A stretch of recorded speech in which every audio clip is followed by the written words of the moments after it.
బాలికలకు educational awareness కలిగి ఉండాలి. విద్యార్థులకు బుక్స్ మరియు స్టేషనరీ పంపిణీ. టుడే టీవీ న్యూస్ కోస్తాంధ్ర ప్రతినిధి దుగ్గి నాగేశ్వరరావు. పల్నాడు జిల్లా సత్తెనపల్లి నియోజకవర్గం రాజుపాలెం మండలం మొక్కపాడు ఎంపీ యూపీ స్కూల్లో మంగళవారం ఎడ్యుకేషనల్ అవేర్నెస్ కార్యక్రమం.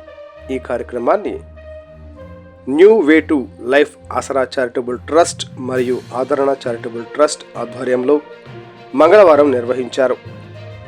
ఈ సందర్భంగా ఎడ్యుకేషనల్ అవేర్నెస్ ప్రోగ్రాంలో ప్రస్తుతం సమాజంలో బాలికలపై జరుగుతున్న అత్యాచారాలు మరియు బాలికలు తీసుకోవాల్సిన జాగ్రత్తలు మొదలగు చైల్డ్ అబ్యూజింగ్ మరియు లైఫ్ స్కిల్స్ పైన విద్యార్థులకు వివరించడం జరిగింది.